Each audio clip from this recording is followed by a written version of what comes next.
नमस्कार, मैं हूं दिबांग और एबीपी नेटवर्क के आइडियाज़ ऑफ इंडिया में बेहद ख़ास मेहमान सिद्धांत चतुर्वेदी, आपका स्वागत है। Thank you so much. पहले तो बहुत बहुत शुक्रिया, आप सब लोग यहाँ उपस्थित हैं। और ये मेरे लिए बहुत ही बड़ा सौभाग्य है। And thank you so much for such a beautiful introduction. Sir, मैं कहना चाहूँगा कि मेरे पिताजी बहुत बड़े फ़ैन हैं आपके। तो जब उन्हें पता चला कि आप मेरा इंटरव्यू ले रहे हैं, तो वो बहुत एक्साइटेड भी हो गए और थोड़े नर्वस भी हो गए कि बेटा सब सही बोलना, ठीक ठाक बोलना। तो मैं नहीं, देखते हैं फिर। हाँ, नहीं अच्छी बातचीत होगी। मैं आपसे ये पूछ रहा हूँ कि सीए की पढ़ाई कर रहे थे आप, जी सर। है ना? बॉम्बे से इतनी दूर बैठकर और फिर Times of India fresh face जी सर। का आपको में चुना गया जी सर। और एक तरीके से पता नहीं आपके ख्वाबों को पर लग गए या एक उछाल आया, क्या हुआ? उसके बाद आपने पढ़ाई छोड़ दी, आपने पूरा नहीं किया वो कोर्स? जी सर, ऐसा था कि शुरुआत में जहाँ से मैं आता हूँ, वो सपने जो देखना होता है वो कहीं ना कहीं उसकी इजाज़त नहीं होती कि बड़े सपने कि बॉलीवुड में हीरो बनना, ना कोई आगे ना कोई पीछे, कोई बैकिंग नहीं। तो मेरे पापा का, पिताजी का ये हमेशा कहना था कि पहले पढ़ाई पूरी कर लो। मैं नहीं चाहता कि अगर यहाँ कुछ अगर ना हो, तो फिर तुम्हें एक एक मैंने जो तुम्हें लाइफ दी है वो एटलीस्ट वो तुम मेंटेन कर पाओगे।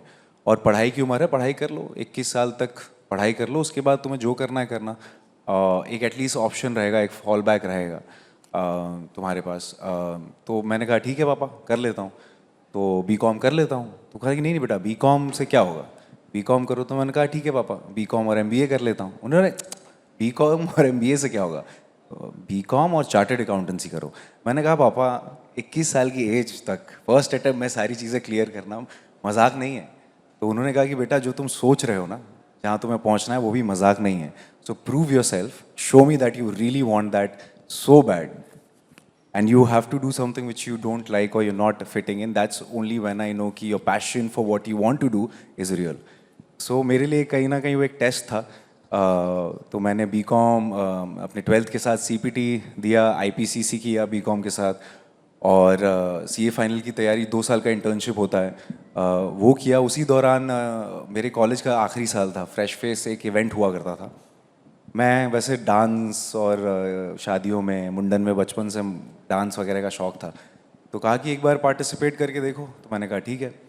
तो तब तक क्या है कि पढ़ाई वढ़ाई करके थोड़ा मतलब बाल बड़े बड़े हो गए थे, हल्की हल्की जो दाढ़ियाँ फूट रही थी यहाँ से, और थोड़ा सा पेट निकल गया था वो पढ़ाई कर करके, 14-14 घंटे पढ़ाई करके। तो मेरे पास 2 महीने थे, 2 महीने में मैंने तैयारी की, अपना गाना वाना बनाया, और मैंने फ्रेश फेस में पार्टिसिपेट किया। वहाँ मैं पहले तो कॉलेज से जीत गया, मिठी भाई से। उसके बाद मुंबई लेवल पे जीत गया। उसके बाद नेशनल लेवल पे जीता मैं जब, तो फ्रंट पेज पे बॉम्बे टाइम्स और टाइम्स ऑफ इंडिया के मेरी फ़ोटो आई थी। सुशांत सिंह राजपूत थे और जैकलीन फर्नांडिस थी। और वो कहीं ना कहीं मुझे, कहीं मेरे पापा को भी कॉन्फिडेंस आया, मुझे भी आया कि यार इस कुछ कर सकता हूँ मैं। तो फिर वही वो पेपर को मैंने लैमिनेट कराया, और उसके बाद मैंने कहा कि देखो पापा, सीए फाइनल तक तो मैं पहुंच गया हूँ, अगर कुछ नहीं हुआ तो हमेशा बस एग्ज़ाम दे दूंगा, प्रोफेशनल एग्ज़ाम है, कभी भी अगर ऐसी कोई नौबत आई तो अभी मुझे थोड़ा सा एक्सप्लोर करने दीजिए। तो फिर उसी से मैं फिर ऑडिशन की लाइनों में लगना शुरू कर गया, वो पेपर का कटआउट लेके। तो एक तो आपने बताया कि आप डांस करते रहे हैं और डांस करते हैं, तो एक तो वो एक रास्ता खुल गया हमारा डांस का, हम जी वो सर। डांस बाद में देखेंगे। पर फिर आपने जो पहला काम किया एक तरीके से जिसके बारे में बात कर सकते हैं, वो है लाइफ सही है। क्या सही था उसमें? देखिए, उस टाइम लाइफ तो ऐसी थी कि सही नहीं जा रही थी। 3 साल हो गए थे सीए छोड़े हुए, और काम मिल नहीं रहा था। तो कई बार ऐसे लगता था कि यार कर ही लेता हूँ पूरा। किताबें दिखती थी, किताबें फेंकी नहीं थी मैंने, किताबें सीए फाइनल की वहीं पड़ी होती थी मेरे शेल्फ पे। तो मेरे पास एक ऑप्शन था कि यार जब नहीं मिलता था काम, रोज़ तो ऑडिशन होते नहीं है, तो मैं किताबें देखता था, यार मैं पढ़ ही लूँ क्या। तो उस टाइम ऐसा हो गया था कि यार एक कुछ मिल जाए। तो पहला मुझे ब्रेक उसमें मिला, एक छोटा सा, तब ओटीटी शुरू नहीं हुआ था, वेब शो कुछ भी, एक यूट्यूब पे मिनी सीरीज़ थी। तो मैंने कहा कि यार इसमें मैं कर लेता हूँ। तो एक किरदार प्ले किया था, 4 लड़कों की कहानी थी। वो काफ़ी हिट हो गया यूट्यूब पे, काफ़ी चल गया वो। 5 एपिसोड ही थे उसके। और फिर उससे थोड़ा सा और कॉन्फिडेंस आया कि यार कुछ किया जा सकता है। और वो की मैंने। उसके बाद मेरा था यार लेकिन फिल्म करनी है यार, सिनेमा कब मिलेगा, काम कब मिलेगा। तो फिर मैंने फिर वापस वही संघर्ष, फिर 2-3 साल लग गए उसके पहले, इनसाइड एज के पहले। हाँ, और इनसाइड एज की जो पार्टी थी उससे एक तरीके से रास्ता खुला, इनसाइड एज की पार्टी से। जी सर, वो कहानी ऐसी, मतलब मैं क्या बताऊँ आपको, ये लंबी कहानी है, मैं बताता हूँ आपको, लेकिन शॉर्ट में। शॉर्ट में कैसे बताएं, क्या टाइमर लगाओ। अच्छा एनीवे, देखिए तो ऐसा था कि मुझे लाइफ सही है मिल गई थी। उसके बाद मैंने फिर लग गया कि यार कुछ मिल जाए, इनसाइड एज मिल गया। इनसाइड एज में क्रिकेटर का रोल प्ले किया था मैंने। और उसके बाद अब ये 4-5 4 साढ़े 4 साल बीत चुके थे इस चीज़ में। कई बार मैं फिल्मों में सेलेक्ट होता था और रातों रात मुझे निकाल दिया जाता था। तो एक बार ऐसा भी हो गया था कि बहुत पहले मेरे घर में कोई शादी थी मेरे भाई की, मैं जा नहीं पाया था। क्योंकि मेरा था कि मैं वेट कर रहा था कि स्क्रीन टेस्ट देके शायद प्रोड्यूसर बुला लें। तो मैं रुक गया था, मैंने कहा मम्मी पापा को कि आप लोग जाइए शादी में, मैं वेट करता हूँ। और वो नहीं हुआ काम। तो मैंने जाके अपने बाल शेव कर लिए, क्योंकि मैं उसी किरदार में था, मेरा उठना बैठना उसी जोन में चल रहा था। तो जब इनसाइड एज हुआ और वो थोड़ा बहुत चल गया, तो उसके बाद एक और मेरे दूसरे भाई की शादी थी। तो मैं कलकत्ता में था उस समय। और तभी आया मुझे मैसेज कि इनसाइड एज की पार्टी है, आ जाना। टीम से आया था। तो मैंने कहा कि यार देखो यार, मैंने बहुत अपने घर की शादियाँ मिस की हैं, मैं नहीं जा रहा, मैं यहीं बारात में नाचूंगा, भाई की शादी है मेरे। तो मेरे पापा से मैंने बताया कि यार ये मुझे बुलाया गया है। तो पापा ने कहा जाओ। मैंने कहा कि क्या होगा पार्टी में जाके, क्या होने वाला है। कुछ नहीं होता, हर बार होता है, क्या है पार्टी में, तो मैं क्या ही करूँगा, ना कपड़े हैं ना कुछ है। तो कहा कि नहीं जाओ। रातों रात उन्होंने, मैंने शादी की बारात के पहले, उसके एक दिन पहले मेरे सारे भाई छोड़ने भी आए थे। उनको लगा कि यार बॉलीवुड की पार्टी है, एक्सेल एंटरटेनमेंट की पार्टी है, भाई जा रहा है, किसी को कुछ पता नहीं क्या होने वाला है। तो मैं गया, साहब छोड़ने आया एयरपोर्ट पे, मैं पहुंचा वहाँ पे। और जो भी कपड़े थे वो पहन के मैं उस पार्टी में गया। अब मेरा ये था यार कि मैं शादी में तो नाच नहीं पाया हूँ बारात में, तो यहाँ तो मैं हुमच के नाचूंगा। और मैंने वही किया, बहुत ज़ोर से नाचा हूँ मैं वहाँ पे, ऐसे जैसे कि पता नहीं क्या ही हो गया। उसी पार्टी में जोया अख्तर आई थी और मैं कभी नहीं मिला था उनसे उससे पहले। और मुझे लगा मेरा शो देखा होगा, तो मैंने कहा कि मैंने ये प्ले किया। बोले कि नहीं मैंने देखा नहीं, आज मैं फ्री थी तो मैं आ गई। मैंने बोला लो अब मैं इंट्रोड्यूस कैसे करूँ। खैर मैं अपना डांस करने लगा। उन्होंने देखा ये कौन लड़का है भाई, ये तो बहुत ज़्यादा ही मतलब एनर्जी है इसमें। तो उन्होंने कहा कि यार तो एक पार्ट है, तुम ऑडिशन करोगे। और उनका शूट 1 महीने बाद गली बॉय का शुरू होने वाला था। वो लोग MC शेर ढूंढ रहे थे, एक किरदार वो हो नहीं पाया था उनसे लॉक अभी तक। और मैं लास्ट मोमेंट वहाँ पे उनको मिला, उन्होंने कहा ऑडिशन दे दो। मैंने कहा कि यार ठीक है ऑडिशन दे देता हूँ मैं। और मैंने कहा कि अब मुझे ये इस फिल्म के बारे में पता था, क्योंकि ऑडिशन सर्कल में पहले ही पता होता है। तो मुझे पता था कि रणवीर सिंह और आलिया भट्ट हीरो हीरोइन है। तो मैंने कहा कि यार मैं क्या करूँगा इसमें, मैं बैठा हूँ कि कोई हीरो बना दे यार। तो वो जोया ने कहा कि नहीं एक पार्ट है। तो मैंने कहा कि मैं ऑडिशन दे देता हूँ, फिर देखते हैं कि क्या होता है। मैंने ऑडिशन दिया उसका और फिर मुझे कॉल आ गया कि यार हमें अच्छा लगा ऑडिशन, तुम आ जाओ स्क्रीन टेस्ट, लुक टेस्ट के लिए। तो 2-3 पड़ाव थे, वो पूरा करके मैं फिर गया और फिर लॉक हो गया। 15-20 दिन थे मेरे पास तैयारी करने के, पूरी जान लगा दी मैंने। और फिर जो हुआ वो हुआ। और उसमें आप रैप जी सर, करते रैपर हैं और आप वैसे भी आप कविता लिखते हैं और उन कविताओं को एक तरीके से रैप में सुनाते हैं। और आप लिखते हैं, सुनाते हैं, ऑडियंस भी है, ताली भी बजा रही है। तो आपको सुनाना चाहिए कि नहीं सुनाना चाहिए? कुछ लाइनें सुना दीजिए। देखिए मैं जो लिखता था वो तो मैंने प्यार मोहब्बत में कविताएं लिखी थी। तो वो रैप जो होता है वो थोड़ा सा गली बॉय टाइप वाला, वो जोन नहीं था मेरा। मैं रोमांटिक लिखता था कविताएं। लेकिन अगर आप बोल रहे हैं तो मैं कुछ मैंने अपनी ज़िंदगी और अपनी जर्नी के ऊपर कुछ लिखा था, वो मैं आपको सुना देता हूँ। ज़रूर। कुछ ऐसा है कि सपनों की क्या कीमत बताऊं, बस रोज़ कम होता उधार मेरा। देखी मैंने जिंदगी है, कुछ मेरी और कुछ तेरी है, कुछ हवा में यूं उड़ी है, कुछ ज़मीन पर गिरी है। धूल सी लगी है इस पे आंसुओं से फिर धुली है, फिर उठी है, फिर हुनर है लेकिन कमी है तो जेब में, और ना वज़न सरनेम में। पर हम वही हैं जो कल्पना से कल अपना संवार लें, मिट्टियों के पुतलों से रंगमंच को निखार दें। सपनों की क्या कीमत बताऊं, बस रोज़ कम होता उधार ये। तो थैंक यू सर। वाह, लोगों को पसंद आ रही है आपकी कविता। लगता है एक आध और सुनानी पड़ेगी। बाकी सारी रोमांटिक है। अच्छा, पर फिर एक बड़ी फिल्म आई धड़क, और धड़क में एक दलित लड़के का रोल है। ये समझना चाह रहा हूँ संक्षेप में कि किस तरह से आपने उसकी तैयारी की, किस तरह से सिद्धांत अपने कैरेक्टर्स की तैयारी करते हैं।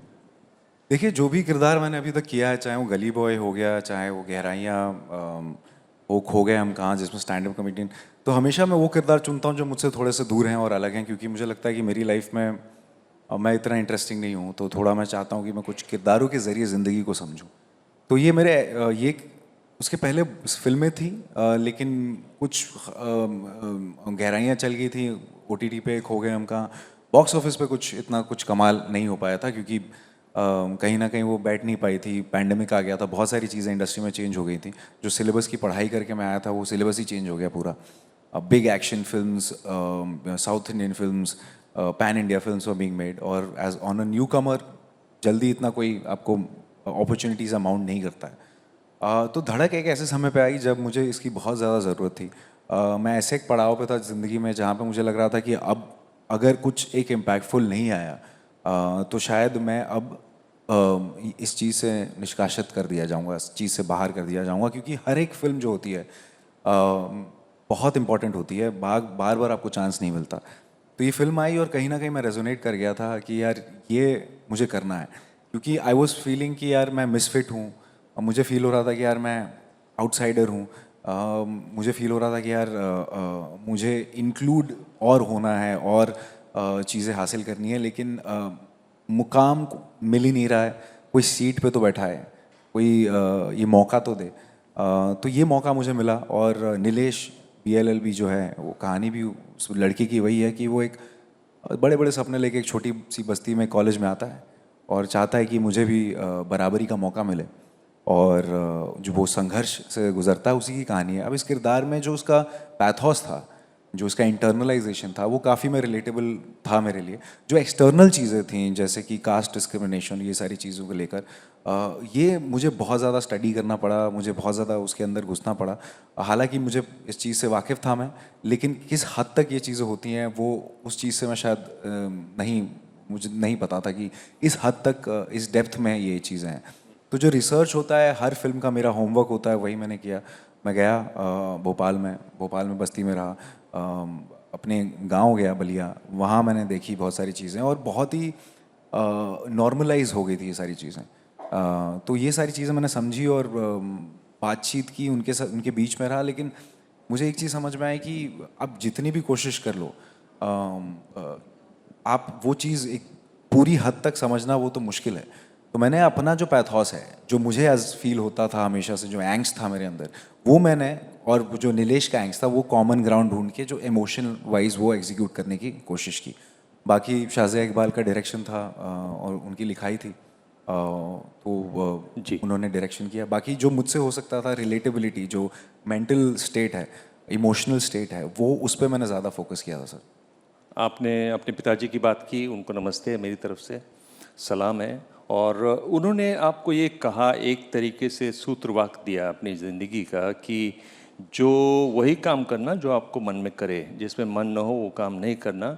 और ऐसा भी बताते हैं कि वो आपकी फिल्मों में भी चले आते हैं कि ये वाली फिल्म मत करो, ये वाले ऑफ़र मत लो, बड़ा इंटरफेयर करते हैं आपकी लाइफ में।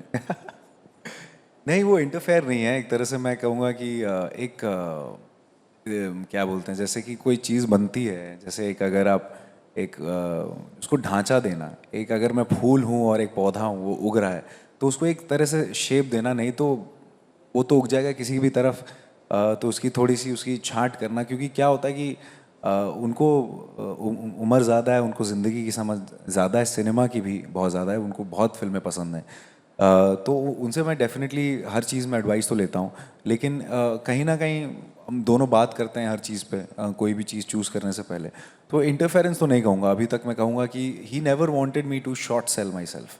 वो मुझे कहते थे, जो एक भरोसा होता है ना, खुद पे दिलाना किसी को, क्योंकि अगर कोई कहे कि यार नहीं यार नहीं हो पाएगा, लेकिन आपको फिर लगने लगता है कि शायद नहीं हो पाएगा, लेकिन कोई अगर आपके आसपास हो और कहे कि यार नहीं हो जाएगा, मैं जानता हूँ कि तुम कुछ हो और कुछ करोगे तुम, तो वो भरोसा दिलाना एक जो होता है ना, वो उनका सबसे बड़ा, it is more to do with faith rather than script choosing. जब मुझे लगता है कि यार मैं कर लेता था, जब मैं शुरू मैंने किया था तो मुझे लगता था यार जो काम मिल जाए मैं कर लेता हूँ, लेकिन वो कहते थे नहीं रुक जाओ, टाइम है, रुक जाओ। तो इस वजह से आपने एक आध फिल्म मना भी कर दी, एक आध कॉन्ट्रैक्ट भी मना कर दिए। जी मुझे लगा कि यार वो कह रहे हैं तो उनकी बात मान लेते हैं। हाँ वो हमेशा मुझे कहते थे कि बेटा देखो, वो चाहते थे कि शाहरुख खान को रोल मिले। वो कैसा? देखिए चाहते तो बच्चन साहब का है वो। उनके लिए तो बेटा तो मतलब सबसे बड़ा ही होगा। तो मेरे लिए उनका जो फेथ है मेरे अंदर वो बहुत बड़ा है। तो हमेशा एक चीज़ कहते थे कि बेटा देखो, जो एक्टर होता है ना सोडे की बोतल की तरह होता है, अगर उसका ढक्कन खुल गया, उसका फिज निकल गया तो बस मज़ा ख़त्म, बचा के रखो। ये जो ज़िंदगी तुमने अभी जी नहीं है, देखी नहीं है, संघर्ष देखा नहीं है, तुम जाके कुछ भी, तुम रुको, थोड़ा ठहराव लाओ अपने अंदर, देखो अभी तुम तैयार नहीं हो, अभी तुम तैयार नहीं हो। जब तैयारी थी, गली बॉय वो ऐसे समय पे आई जब मेरे अंदर का लावा फट के बाहर आने के लिए तैयार था, जो उसमें डायलॉग भी है। इसीलिए वो इतना पर्सनल लगता है, क्योंकि वो उस से मैं गुजर रहा था उस चीज़ से। तो वो जो होल्ड करना होता है ना कि कब मारना है तीर, तो वो मेरे कहूँगा एक तरह से कृष्ण है मेरे, कि जब बता रहे हैं कि ये अब तीर चलाओ या अब रुक जाओ। तो ये जो है ना, ये गाइडेंस मुझे लगता है मेरे लिए वो कृष्ण भगवान जैसे हैं। मैं अर्जुन हूँ उनका, लेकिन इंटरफेरेंस नहीं है, एक तरह से गाइडेंस मैं कहूँगा सर। देख रहे हैं आपका लड़का आपके बारे में अच्छी बातें कर रहा है, घर में भी अच्छी बातें करते हैं कि घर में लड़ भी जाते हैं कभी कभी? नहीं, घर एक आम घर क्या होता है, लड़ाई झगड़े चलता रहता, नोक झोंक चलता रहता है। कभी हम गुस्सा जाते हैं कि पापा गुस्सा जाते हैं, तभी एक आध अंकल जी प्रणाम। अभी तो होता रहता है, आगे पीछे चीज़ें होती रहती हैं, डिस्कशन होता है, there is an open discussion, जो कि मुझे बहुत सही लगता है। तो ऐसा नहीं है कि इट्स बातचीत होती है, मेरी हर सुबह उनसे ही शुरू होती है। हम बैठता हूँ, मैं सुबह उनके साथ चाय पीता हूँ, चाय पे चर्चा होती है देश की, सिर्फ सिनेमा की नहीं, देश की भी होती है, बहुत सारी चीज़ों के बारे में पता चलता है मुझे सुबह सुबह। पर अम्मा जरूर चाहती होंगी कि रोमांटिक रहे बेटा, बिल्कुल। ऐसा हीरो। अच्छा, मम्मी को पसंद है राजेश खन्ना। मम्मी तो राजेश, मतलब उनको वो उनके लिए ही तो है कि यार फैमिली ओरिएंटेड रोम कॉम प्यारी सी फिल्में करो। तो इसीलिए अभी हाल ही में फिल्म आई थी दो दीवाने शहर में, जो कि बंसाली सर ने प्रोड्यूस की थी। वो मेरी मम्मी के लिए मैंने वो फिल्म की थी, क्योंकि मम्मी को बड़ा पसंद है थोड़ा सा। मम्मी के लिए तो बबुआ हूँ ना मैं, मम्मी अच्छा। के लिए तो वो नहीं है, पापा के लिए कि भाई। तो वो अलग अलग डायनामिक है, जो मुझे लगता है कि मैं काफ़ी भाग्यशाली हूँ कि मुझे दोनों का एक बैलेंस मिलता है हमेशा। तो मम्मी कहती नहीं है कि बबुआ 32 के हो गए, अब कर लो शादी, शादी करोगे तो फिर अच्छा भी होगा, कुछ ऐसा? नहीं नहीं, बिल्कुल कहती है मम्मी, कहती है ईमानदारी से? अरे बिल्कुल, मम्मी कहती है कि देखो भाई, पापा चले जाते तुम्हारे काम पे, तुम चले जाते हो एक्टिंग करने, तुम्हारे भाई बड़ा हो गया कॉलेज चला जाता है, मैं अकेले ही रह जाती हूँ घर पे, यार कुछ करो, ब्याह व्याह करो। तो मैंने कहा कि मम्मी, अगर जो शादी करके जो भी आएंगी वो भी तो काम पे जाएंगी, वो ज़रूरी नहीं है ना कि घर में बैठेंगी। लेकिन नहीं बेटा, वो तो जाएं काम पे, लेकिन कोई खिलाने के लिए छोटा बच्चा तो हो। मैंने यहाँ शादी नहीं, शादी के बाद वाली सीधे। मम्मी वहाँ जब मार जाती कि अरे मैं खिलाऊंगी ना, वो जाएं काम करें अपना। मैंने कहा कि अरे यार, उसके लिए शादी करने की क्या ज़रूरत है मम्मी।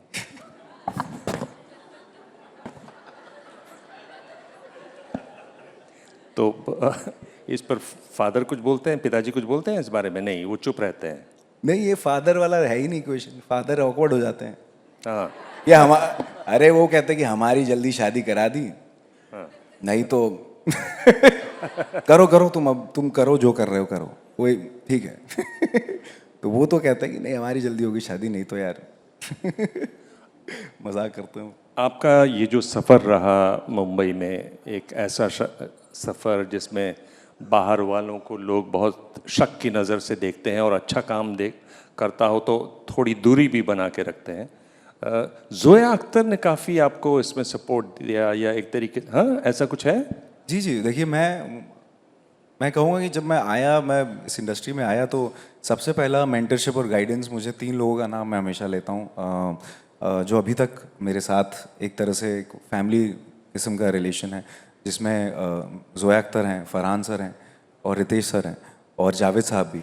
तो वो उनसे मेरा ऐसा है कि बहुत ही प्यार, बहुत ही वेलकमिंग रहे हैं हमेशा वो।